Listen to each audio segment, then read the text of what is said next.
Good evening, ladies and gentlemen. Welcome to another episode of the Rogue Wave podcast, the frequency for all things pop culture and the disruptors behind it.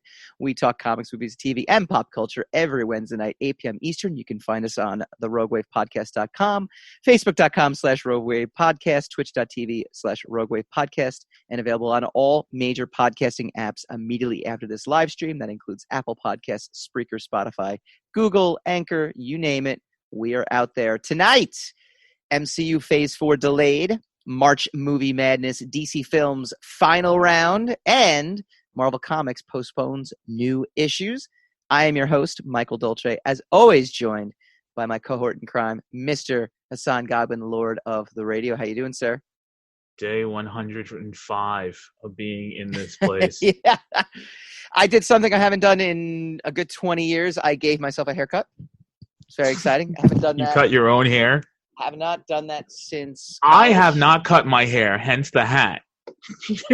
I was going to ask you about that. And, yeah. I didn't realize until we were about to record. I'm like, oh, man, I did no manscaping, before walking into the live arena. So I think I did pretty good. I had a little assist from my wife. It was funny too. I had a Zoom. Yeah, it doesn't look bad. It doesn't look bad. No, life is good. I had a Zoom call with some college friends, and we were sharing all of our coronavirus. And I was like, yeah, I haven't cut my hair in 20 years. And my friend's like, I think I cut your hair 20 years ago. I'm like, I think you did. So, but there's some hard hitting stuff, man. Without going into any really deep details, but the coronavirus is a serious thing, and so I'm joking a little bit about being in this palace for 105 days, and I'm going a little crazy, but it's still everybody. Listen, don't go outside. I mean, look, I don't mean to make it sound like it's radioactive outside, but I mean, if you can avoid it, avoid people, 6 feet, stay distant. Adhere to social distancing, wear a mask. Mm-hmm. If someone's standing next to the butter in the supermarket, you can wait 3 minutes for them to leave. Okay? Many times I'm like in the supermarket, I'm trying to get something and someone needs something and they just lean over me and I'm like, hey, you're not doing that right. No, you know what? I have a friend who has it, and he's like, I went to the supermarket 3 times. It's the only thing I've done. And so, you can get it, and it's out there. So stay safe. Of course. Stay out of areas that have high volumes of cases. Do that as well, too. If you're lucky enough. If you can. Look, I mean, that's the thing, right? If you go to – if the Costco in your part of town just happens to have in the coronavirus hotspot. More cases of corona, don't go to Costco. It's just that simple, Go to ShopRite. It's okay. You don't need 800 plates. I will say, to make this terrible, terrible pandemic all about myself, I will say that my eating habits have taken a sharp decline. I don't think you're alone. It's just, what? The problem is because of the paranoia and whatever, and it's well-earned paranoia. Sure. It's not like I'm being, hyperbolic. Right. You don't want to make that trip to the store sometimes. It's easier. It's almost like down as much as you can.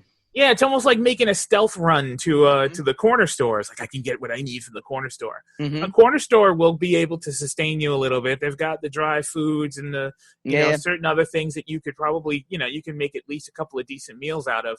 But it is not a way. It is not a way to maintain a healthy diet. It really isn't. No. So it's bad. We will all have to learn how to navigate coronavirus in the best way possible. Mm-hmm. And I suggest you do the best for yourself. You try to eat as healthy as possible, and you don't be an asshole. I say stay home and just as long as you can. Stream Rogue Wave podcast as much as humanly possible. Just do it over and over again. We're here for you. We're here to distract you from all this nonsense. But even healthy, constant doses of both Godwin and Dolce on a regular basis will not sustain you without a meal. Store. No, we are not the corner convenience store. No, we're not. We are the Costco that I'm telling you to stay away from. We are the better bet. We are definitely the better bet. But but you can't eat the podcast. That's the only problem. So eventually you will have to venture out. Be smart. Just be smart. Please All right. Continue with your show. My public service announcement is over. You may continue with your show. It's okay. In the spirit of distraction, we start with our Rogue Rage. It's our new title for our news section. It's the news that's got fandom chatting up in arms. It's good. This one's a super awesome story, actually, and it's got a little bit of a personal note also. Jake Johnson, the voice actor who is the voice of Peter B. Parker in Into the Spider-Verse, is actually emailing kids a voice message. And I know this for a fact because I emailed the email address you're supposed to email, which is peter@peterbparkersayshi.com. It was actually a Gmail account when I emailed it, so it seems to have evolved in the 3 weeks since I emailed him. And my son got a voice message from him. Would you like to listen here? I'd love to hear it. Here we go. Hey, James, it's your friend Peter B. Parker from Spider-Verse. I hear you're home from school because of Corona, and I'm home in Queens, too. Just want to let you know, James, I'm thinking about you, and keep your chin up. This will all end soon, friend. That's pretty darn cool, right? Yes. Right? That was pretty awesome. And that was pretty awesome. If you go, he's not actually on Twitter, but if you go on Twitter, he's doing this for so many people, and giving you a little something to smile about in these times. Yeah, so. Little things, man. It's all about the little things that these people do that make our lives a little better, that make us a little less loopy, feel a little less isolated. It's cool. And think about it too. It's just the level. 15 seconds. Do that for 100 people, and that's or 60 people, and it's actually an amazing amount of work to do. That's a lot, and that's a lot of positivity. Yeah, and we need it. We definitely need it. Well, as we were trying to talk about off air, I listened to Colin Cowherd, and he is a voice of reason for me, and I love it because he's basically saying, it's all right to be empathetic to everything that's going on, to the situations that people have, and also kind of talk about the positive and how we move past this and move forward. So right, it's I think Philip DeFranco, the if you ever seen the Philip DeFranco show on YouTube, he does the news. He does news and pop culture stuff like that. Not quite on the entertainment angle like we are, but he's more the interactive news. And he actually reports how many people are recovering from coronavirus. Yes. Unlike the mainstream media, unlike everything else that you see, where they just talk about how many cases we have and how many poor souls have died, without giving you any ray of hope about how many people have recovered. And there's a good almost 300,000 people who have had it and have gotten past it. Yeah, and that is an important number. It is, and an extremely important number. It's very important that we get off social media, for extended periods of time. It really is, because their statistics are, people are more negative after the more hours they consume social media because it's endless loop. Look, this goes back to just us talking about things like Comicsgate and women and women's rights and all these other things. The more you're glued into the same message over and over again, it's Clockwork Orange. Your eyes are, and the more you start to think, that these are important, pivotal angles that people are taking. Right. And, nobody cares about any of that stuff in the real world. No. Nobody, No. The Twitterverse and, YouTube and Facebook to a large extent represent a microscopic percentage of our society when it comes to. And they found that out when, during the primaries, that how many people said they were going to vote versus how many people voted. Right. It is a lie, that it's great to I have some friends in other countries, and it's fantastic to talk to them on a regular basis. It's amazing if you're in Facebook and you're in a Facebook group about something ridiculous. Like if you like the Smurfs or something, you're in a Smurfs Facebook group, and you could talk to fans. I didn't invite you to my Smurfs Facebook you know what? I keep my eye on all your activity. All you're asking for is the invite, right? Yeah. You're like, how dare you not invite me? Not on the air though. We don't have to say that. We don't have to use that. But I mean, it's serious. It's fantastic. But I mean, you can't really get your up to date news from social media, not in a reliable manner. Yeah, there's going to be for every story right. Yeah, every story that comes incorrect, there are 10 that are trying to mislead you. Right. And maybe even innocently. Right. Because they're just regurgitating. Oh my God, they're just regurgitating news that they got, someone else got, that someone else got, and then. But it's telephone. It's a bad case of telephone. It's funny you mentioned that too, because I've been reading about the towers in London have been burning the cell phone towers because people believe the 5G conspiracy. I don't know if you've heard this yet. Yes. The installation of 5G is what caused coronavirus to rapidly. Right. Even though they don't have 5G in Afghanistan, and Right. Well, no, but they're saying that China literally just put up the 5G towers, and that's when coronavirus came out. And people like Woody Harrelson and John Cusack, while they're not saying this is, blah, blah, blah, they are kind of retweeting the message a little bit by saying, this is interesting. Oh, what an interesting angle. I didn't think about this. Let me ask you a question. Yeah. You have great aspirations. We've talked about that we've talked about it on a fairly regular basis. My aspirations now include just getting all my comics organized because and staying alive, staying inside. No, look, honestly, like I'm actually, because we went. I have more milk and orange juice upstairs in my house and bread than I'm ever gonna than you would ever need. Than I would ever need on a normal basis. So we are locked down for the next 2 weeks because this is supposed to be the apex around New York City. So we're purposely. So I'm not.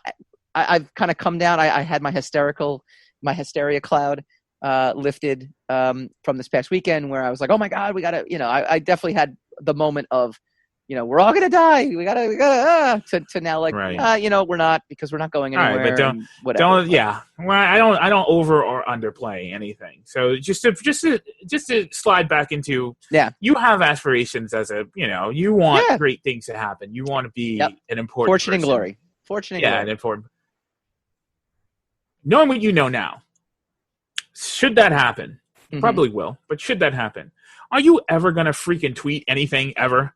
Because I don't think I am. If I ever become anybody, you're never going to hear from me. Nobody needs me to weigh in on anything. There's no need for me to talk. You want someone, you've written something you'd like me to promote. It's like, hey man, read Michael Dolce's book. I kind of dig it. I read it myself. It's great. Thank you. Goodbye. That would be the extent of it. That's it. There are some people that are literally just big time social media, like they are good at it, like really good at it. Which is fine. Don't try to be good at it. I don't see it ever doing you any good. I don't see any time I'm going to hear about someone who tweeted, it's always a bad thing. Right. I've very rarely seen someone, oh, did you see the great tweet that Tom Hanks put out? Like Rita Wilson put out a great tweet about her, with her rapping, doing Wu-Tang Clan lyrics and stuff like that while she was recovering. Those things are great.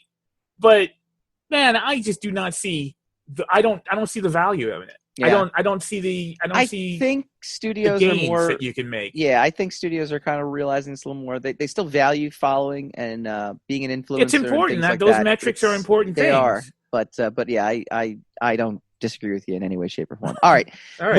Shifting over to this, which still in line with the coronavirus.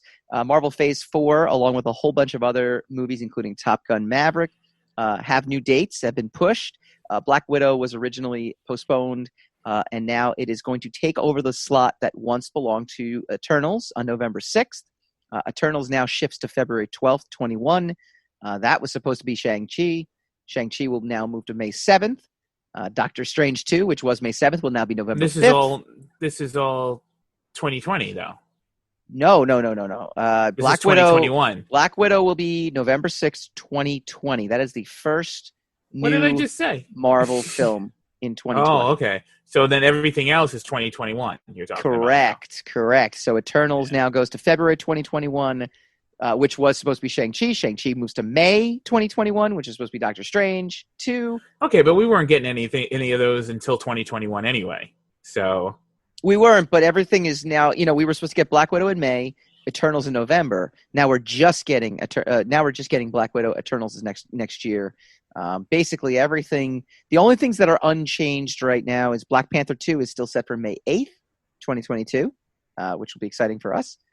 And Captain Marvel 2, which will be July 8th, 2022. So, and that's it. I mean, there's, the Top Gun 2, Christmas. A Quiet Place 2 has also been moved. Disney moved Indiana Jones back from 2021 to 2022, which means our sport's going to be even older. It's going to be 100 years old. Well, no, if they record, but he'll be whatever age he is when they film it. I guess doesn't matter when they bring it out. He won't. I guess so. He won't jump in age in the film. If they bring it out 2 years after they filmed it. I know. That's killing me. Some delayed titles that remain undated include the New Mutants. Can't. That movie's just not. That movie doesn't exist, though. Nobody. What's funny? My prediction on that. They haven't. They filmed the trailer. Yeah. And they keep trying to get Maisie Williams and these other kids to come in so they can actually film the film.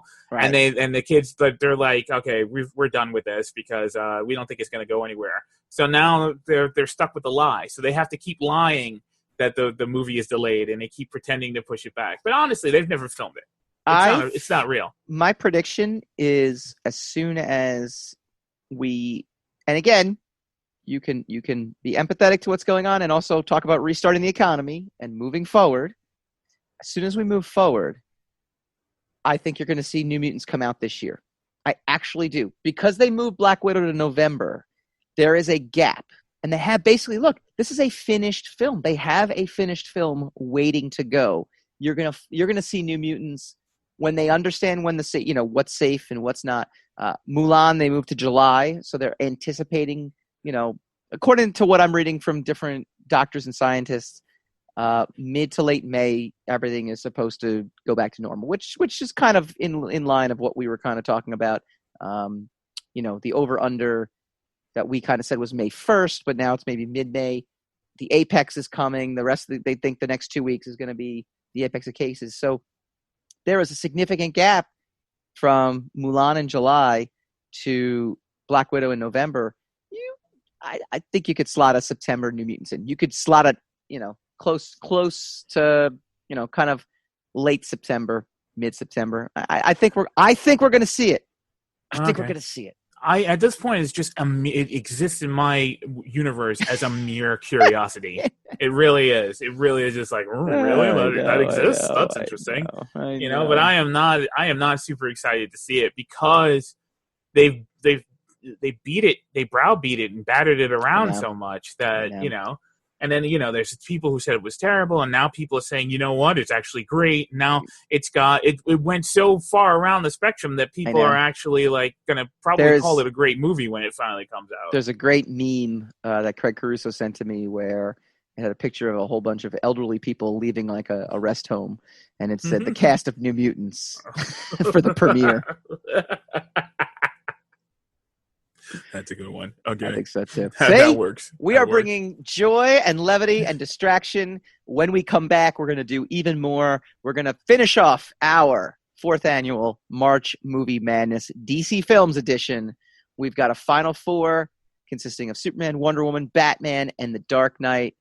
We'll face them off against each other to a final 2 and get a winner when we return.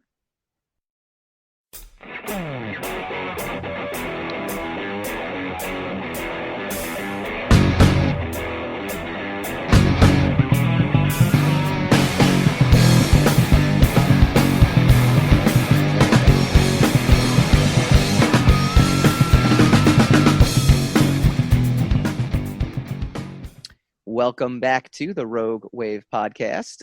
It's our 4th episode, and we're pretty excited about it. We are up on iTunes and Spreaker and Apple Podcast. Oh, I said iTunes. Apple Podcasts, Google, all these fun places you can get your favorite podcast from. However, if you were a fan of our previous show, Secrets of the Sire, you can go to secretsofthesire.com/Apple, and it will send you over to our new link. And if you could also do /Google, and that will take you to our new link depending on how you consume podcasts. For the Rogue Wave podcast, you got to hit subscribe. We really appreciate it if you do. So again, secretsofthesire.com/Apple, secretsofthesire.com/Google, and you can click subscribe, leave a review, all kinds of fun stuff. We have the Rogue Wave podcast now on all major podcasting apps. All right, last week we had Fabian Nicieza, co-creator of Deadpool and a former Batman writer, on to help us wade through the mess of DC films. That's the conclusion we kind of came to. There are just not a lot of really good DC films out there. There's what would you say? The final four, I think, is the above average, right? I think the rest were average to above average. Like maybe you gotta name the final four. Okay. I did it before break, but I'll do it now. Superman, Wonder Woman, Batman, and The Dark Knight. I would all designate as above average films.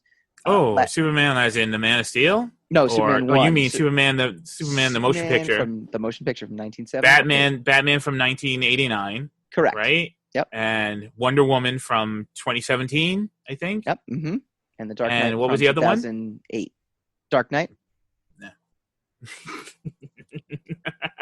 It's an above average movie. It's a terrible Batman movie, though. I don't like it. Yeah. But it is a good movie. It's a production-wise, it's really wonderful. Previous rounds had things like Shazam and Aquaman and V for Vendetta and Red, which we could consider average to above average. And then there's just a slew of garbage. just garbage. But we've got it down to our final four. Okay. Which do you want to start with? Do you want to start with Superman the Motion Picture versus Wonder Woman? Or do you want to start with Batman 1989 versus The Dark Knight? And just a reminder, so everyone out there, we still have yet to use our upset special, which is, and this is the round to do it. This is it. We don't have to use it, but I've given each of us, Hassan and I, the ability to just yell upset and push the movie they want past the other movie. Okay. Superman versus Wonder Woman. Yeah. I know you are a big Superman the Motion Picture fan, so I'm going to assume that's the one you're gonna vote for in this instance. Let me give you a counter to your argument, though, from last week, right? The movie poster saying, you can prove, what is it? A man can fly. What's the tagline? You will believe a man can fly. Man can fly. Yes. You will believe that a Wonder Woman movie can not only succeed, but that a female superhero can lead a superhero movie to critical and financial success. First movie to do it with a female lead as the main character ever. I think the social relevance of that versus... Well, it was Elektra. Yeah, that bombed. Yeah, but I mean, it's not the first movie of... No, I said the first movie to succeed both critically and financially.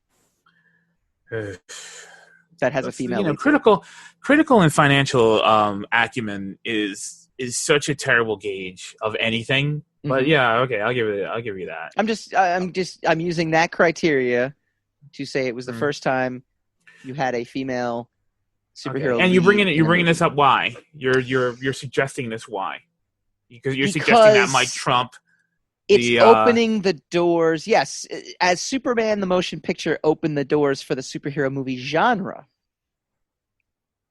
Wonder Woman has opened it up further for the female-led superhero genre. Disagree, Superman.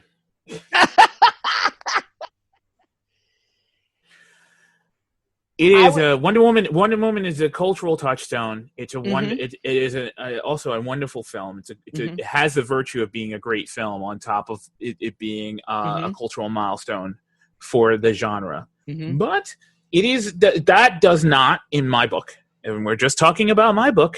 People out there in social media land. Yes. in my book, that does not outshine the progenitor of the entire genre in and of itself, which was, in my opinion, 1979's or 1978 Superman. Yeah, I think if you're stacking up cast, I think Gal Gadot, or is it Gadot? I'll have to learn it when we eventually interview her. She's phenomenal, but so is Christopher Reeve. It's not like you sit there and say he's not. I mean, he's the perfect Superman. The argument for either one can be made that that crazy things were standing against both of those films being made. Yeah. The Superman had a lot of things that going for it that Wonder Woman would never have. It being the first of its genre, it being it having a director. Well, that could have worked. Look, that could have worked against it too. I'm trying to tell you that. Yeah. There's a director who has sensibilities that are that are steeped in storytelling as opposed to spectacle. So, and Wonder Woman didn't have those things. Yeah, it didn't have those virtues that have to get over. But on the other hand, Wonder Woman had to compete with a very saturated market. It had to, it didn't have the virtue of being first. It didn't have the virtue of being brand new and having a fresh, innocent, I guess, or unbiased, non-cynical audience to showcase all of this stuff to. So Wonder Woman, the obstacles that Wonder Woman had to get over versus the obstacles that Superman, the motion picture, or Superman the movie had to get over, very different. But if you watch Superman the movie now, it is literally all the tropes in the genre are there. That's where it was created. Yeah.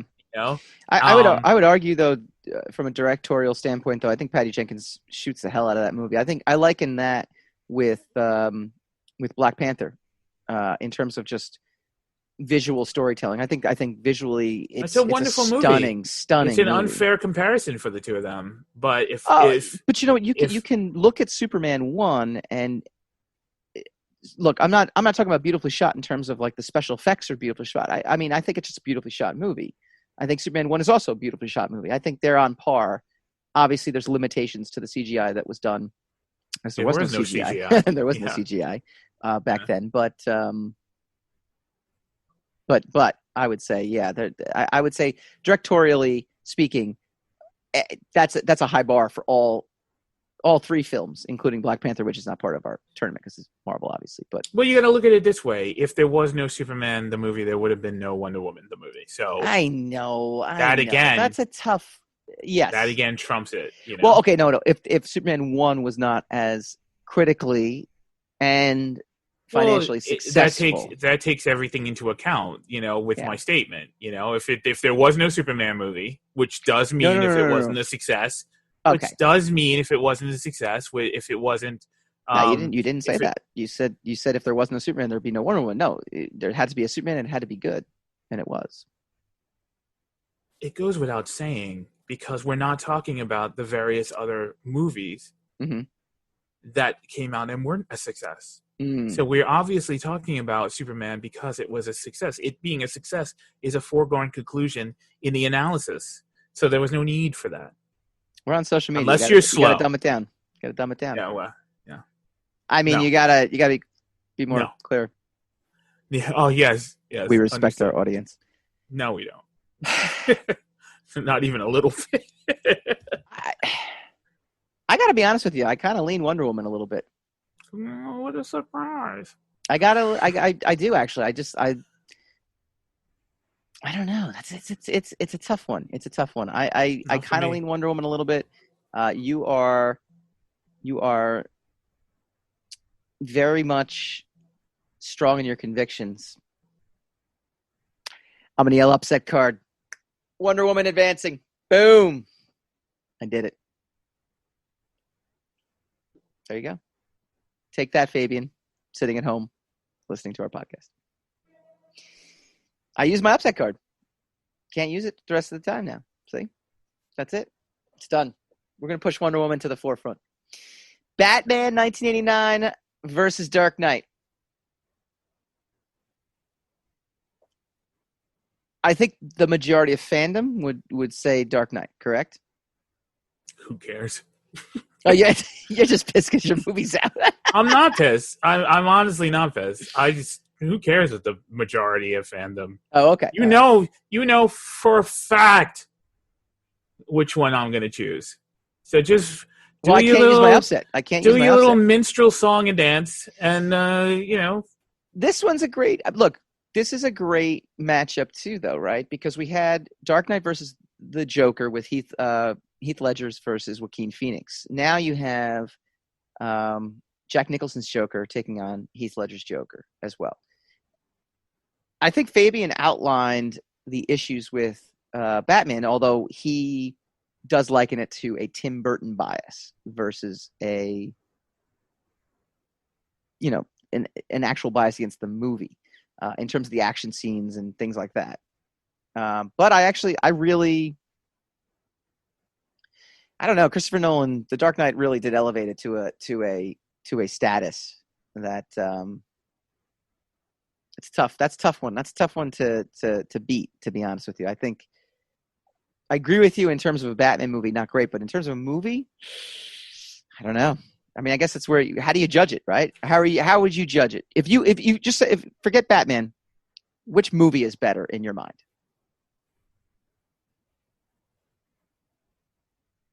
Batman. Overall, just a better movie. Mm-hmm. No matter what, even though better story. Okay, and how so? There's too many anomalous things in The Dark Knight that don't make any sense. Too many things for chance, aspects that they just threw in. For instance, like this guy's a billionaire and he is a super secret. He was a member of a super secret ninja organization that allows him to use theatrical stealth to be able to take his vigilanteism to the masses. And to top things off, on top of him being a billionaire, he's also the head, the lion's share board member of Wayne Industries, which is stockpiled with experimental weapons that he himself can use in his crusade. And he's got Lucius, who is who has become the head of the entire organization, so that he could supply him with these, and also has the virtue of being the designer of all these gadgets. And yet, one of these yahoos left a blueprint for some employee to find and figure out that Bruce Wayne is Batman, and then blackmail him. In spite of him being a super secret ninja, and in spite of and there are a number of those things in that film that are like, wait, what? Like none of this would happen. None of these the things in this sequence would be happening right now, as thrilling as they are, if there was any kind of common sense going on in the story. It's literally driven by stupidity, and I'm not talking about the script being stupid. Right. I'm talking about the reliance on the stupidity of the characters in the story in order to bring about the next act and the next act and the next act. So no, I would say that Tim Burton's Batman is a better movie. Okay, story wise. I think we touched upon this last week too when it was Joker versus Dark Knight. Also, it's the strength of the performance of Heath Ledger as the antagonist to Batman that elevates this film. The details when they do like the Rorschach test, and they show you an ink blot, and it's like what comes to mind when you tell me like Dark Knight, like immediately I just think of like him dressed as a nurse blowing up the hospital, him in the straitjacket being interrogated, him in the scene, where Bruce Wayne has to duck out and become Batman and fight him. Everything is tied to Heath Ledger, almost to the point where you forget that Two-Face was even in the movie and was, it's too bad because what's his name? Eckler, is it Aaron Eckler? I think his name is Eckhart. Eckhart does such an amazing job, as Two-Face. But you don't almost forget he's in the movie, right? Like it really is just this tour de force performance that everyone thinks about, and that's it. There's nothing else. There's nothing else to that movie except that. I couldn't even tell you. That's what kind of makes it a mediocre film. It's right. If we didn't get that performance from Heath Ledger, And it's arguable, unfortunately, because of the morbidity of our society, that his performance is elevated by the fact that that was one of his last performances. You know, so it is now deified as one of the greatest performances ever. Now, and we knew he had died before we even saw the film, so it's not like we have an unbiased appreciation of his work, and then he suddenly tragically died. Right. And so we elevated it. It was already elevated before we even saw one frame of film. You know. Yeah. So. And look, that's not to diminish him. Right. I think he did an absolutely magnificent job. He's my favorite Joker by far, in what is my least favorite Batman film by far. So, yes, but it doesn't save the movie for me. I'm still going to go Dark Knight just so you have to yell. Upset. There you go. Yeah, All right. I was going to do it anyway, but I just, You probably will not agree with our choices, or maybe you will, but we are doing Wonder Woman taking on Batman 1989 in the final round. Final round. Now I'm excited. I'm excited here too, because I think there's two. I think we could. It's safe to say, though, regardless of the outcome here, the Final Four was top-notch films. I mean, we kind of said that at the beginning of this. Three of them. No, look. I think you're understating how. Here's what you said. That performance. I think we could say that the four of them are top. No, we cannot say that. So, no. Batman versus Wonder Woman, DC films, March Madness bracket. Are you asking me? Yeah. What's your thoughts on this?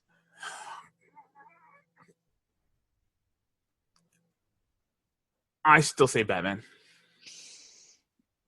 I'll lean that way also, not to give away the suspense or anything like that.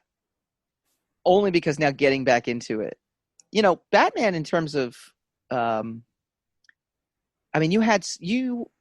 it's really funny, right? You had 2 points in superhero movie history where the genre itself was in danger, like just legit danger for all the equity that Superman the Motion Picture built up and Superman 2 reinforced.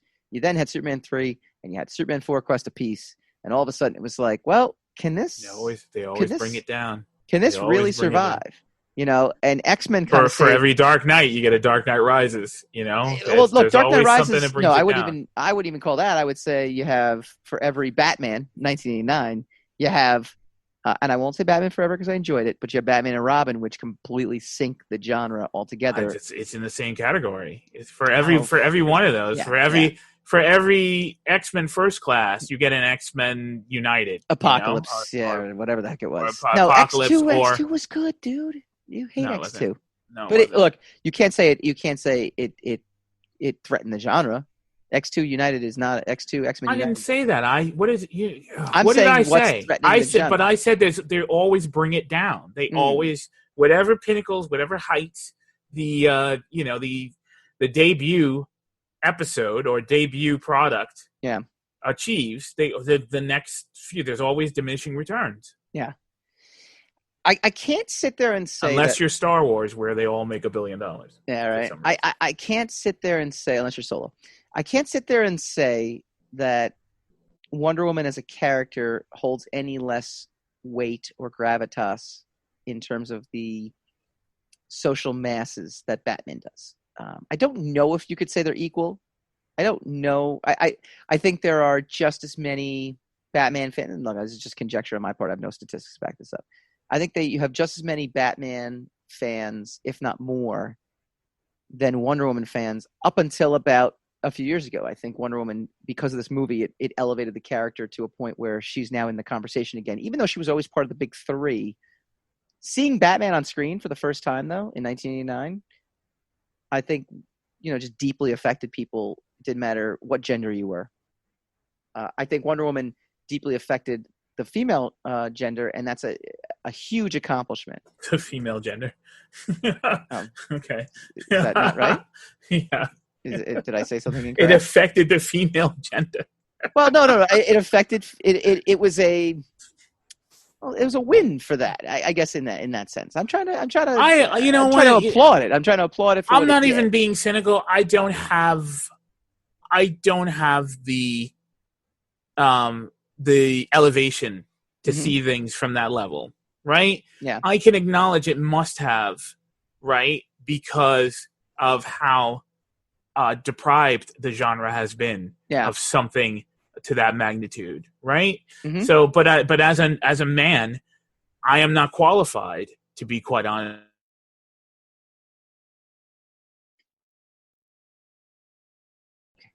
Yeah, I'm not qualified to determine as to whether or not it was revolutionary for women. That'd be me speaking for them in assumption, and I can't do that. So I can't really look at it like that. I could look at it as it probably was some kind of hallmark. I have it based on all the articles in the press. And, but I mean, people, and Twitter. It depends. All those articles written by women. You can make a qualified, But why? opinion. I'm speaking out of turn. I'm speaking out of character. I'm speaking out of knowledge. I think non-Hat Hassan would have made the leap. I'm speaking not out of knowledge or understanding for myself or my own analysis. I'm speaking as in the form of assumption, and I'm not going to make an assumption.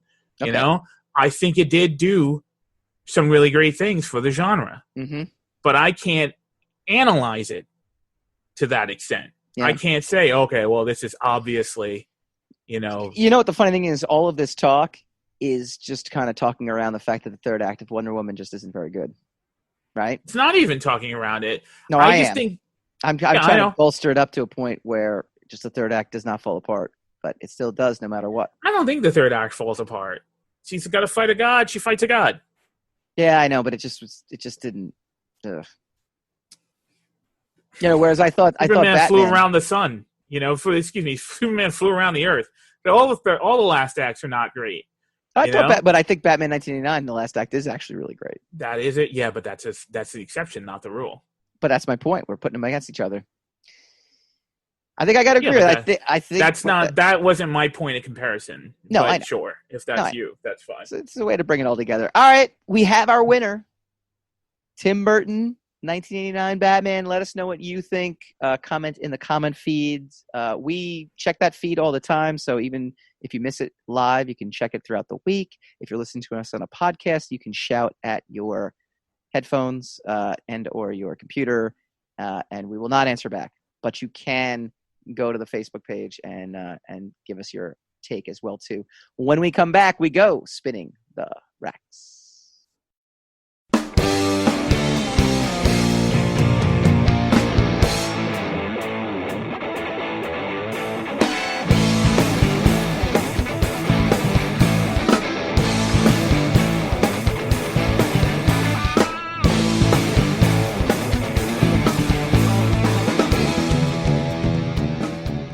Welcome back to the Rogue Wave podcast. Despite the fact that it is in peril thanks to the coronavirus, this segment is devoted to what we love, which is the comic books that will make the TV shows and movies that you will consume down the line. And yes, we will get back to all three, I'm sure. Comic books that write the songs that make the young girls cry. That's right.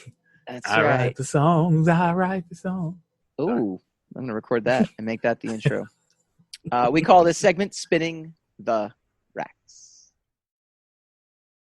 Spin the rack, spin that rack.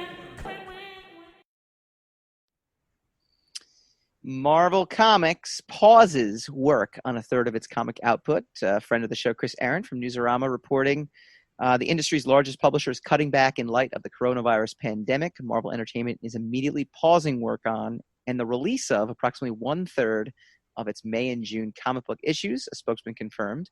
Marvel's representative said 15 to 20% of the solicited titles would be affected, as some of them are twice monthly in May and June. The decision to pause work is to help spread the amount of publishing product over the coming weeks and months. Asked when the publisher intends to resume publishing, the spokesperson said as soon as more information is available, we'll outline our longer-term plans. comic industry's taken a huge hit, obviously, as a lot of businesses have. It's pretty bad out there. It is pretty bad. It basically comes down to, which comic book store. There's federal grants and federal loans for small businesses, so hopefully they can take advantage of that, which would be great. It's forgivable loans, so if you need more information about that, that's it's very necessary to go out there and look on the SBA.gov website and things like that. So if you are a retailer, apply. There's hardship loans and things like that are forgivable, so take advantage. Just can they keep afloat over the next month? I think Marvel actually halting the publishing is a good thing. They did say in another article I read that they're paying their talent as well too. I mean, that was one of the questions. Can they afford to pay the talent if the books are not actually going to come out? I think they got the coffers. I don't think they can. I don't think they could do this for a sustained amount of time. But I think for right now, they've got it. Yeah, I really do. I worry about. I actually don't worry about the big two. I really don't. I do worry about retailers. We've talked about this in previous episodes. Is this the component for change that where it shifts from being a physical to a digital medium? William Pace on my Facebook feed said I'm totally wrong. That people will always want physical comics. They may, but that doesn't mean the retail store is going to be around to give them what they want. Yeah. And also, I'm a little dubious about anybody who says that people are always going to do anything. Because it's not right. Well, that's the thing. We were talking about social media. People gave up. I mean, there are still people who use vinyl records, but for the most part, we gave up that medium for a better medium. Yeah. Nobody uses 8-track tapes anymore. Nobody uses spooled film. I mean, we do. There are these things, even though they are beloved, they do slip into obsolescence. So it is. You can't say always. It would be sad. I agree. It's kind of sad, but I mean, we're running out. We haven't been using paper for a long time as a society. It's a virtually a paperless society. So I mean, look at Kickstarters, right? So friends of the show, Comics Tribe, just launched a Kickstarter. They did excellent, by the way, doubled their funding goal, which is fantastic. 500 backers. So they only have to print up 500 copies of the actual book. And that doesn't even, out of those 500 backers, I have no idea how many are just digital. Maybe they have 100 that are digital. So maybe a quarter of those don't even want the print copy. They just want to read the story and move on. Next generation of comic book fans, are they reading Comixology and, are they, Marvel Unlimited? Look, I got to be honest, and I still love my comic book stores that I go to. And like to support Comics Warehouse and Funny Business. I like to support them as much as I can. I can read any Marvel comic that's ever existed for $60 a year. Like, it's crazy, Yeah. It's not the new titles. Digital. It's not the new titles. And then also, if you have if you're lucky enough, if you have an iPad or a Surface Pro or something, a tablet, it's virtually like reading a comic book. Well, it's like having sometimes better. It's actually that's what I'm talking about, because you have unlimited potential. Yeah, the colors, it's vibrant. Yeah, everything. Yeah, and you're not gonna dog air the pages. You're not gonna it's not gonna you're not worrying about the increase or decrease of value. I mean, you do lose some things with it. Yeah, you definitely do lose some things with it. Mm-hmm. But if you're not in it for the glory, and most normal people are not in it for the glory of it. They're just in it for the content. They're in it for the consumption of digestible and there is something just nicer. So I was joking, but not really. I literally have been organizing my office and my comic book collection and my bookshelf because what else can we do besides watching kids, which is also what I'm doing. If you have kids, if you don't have kids and you're watching kids, that's really strange. Stop it. Stop doing it. Stop it. After people are noticing. After this past week's Westworld, you'll think twice about doing that too. Anyway, but I'm organizing through, and I found single issues of stuff that I cherish, single issues of comics that I'm like, well, I need to make sure I hold on to this. And then I have trades of it, and I'm like, oh, trades just so much nicer. I have everything in this one, collection. So even from someone who's been a longtime fan of comics, even I'm sitting there going like, single issues, man, I don't know if they even make sense anymore. Put out a number one, put out a graphic novel. maybe, I mean, look, if you want to print on demand, I mean, you can have these single issues, but I have my inventory of the mainstream that I sell at conventions and I sell on my website. I got a crap ton of number fives. What am I going to do with number 5? Like, I have an issue 1, 2, 3, and 4. I have relatively the same amount of copies, so I'm selling those as collector packs. And then I've got twice as many number 5s as I got everything else. No one's buying a number 5. No, not separately. No. No one's like, oh, look what I've always wanted. This a week, bunch of number 5s. If you go to CyberStudiosInc.com, we have a special on number 5. Free with every purchase. No. I should do that. That's one way to get rid of them. And then you still have a stockpile. I can't even give these away. Look, I wish I could give everyone out there more deeper insight into this, except for the age-old debate of whether or not we're going to be around or not. You guys can chime in on the Facebook feed. We always appreciate that. But I don't know. I think my opinion, sad as it says, I do agree with you, Hassan. The fact that we've always loved something does not automatically assume it's going to be there when all is said and done. And that's I'm not saying I'm not using that as a foil for that sentiment. Hopefully it will. I love comic books. So hopefully, sure, it'll be around a long time. I'm just saying the notion that people are never going to give this up is false. That is not true. Yeah. People give up quite a lot. Society does change. Yep. So don't rely on that as a relatable metric. That is not provable data. Yep. No, I'm with you. All right. I hope you enjoyed the show. We will be available again on all major podcasting apps as soon as this ends. So go check us out there. Go to Apple Podcasts, search Rogue Wave Podcast. We're there. Please click subscribe. Google Podcasts, same thing, Google Play. We're on both of those platforms as well, too, as in Spotify, iHeart, all those fun things. Next week, we're going to do a little retro review of Bloodshot. That's right. Did Corona cause it to tank, or was it just not very good? We'll see you guys next week.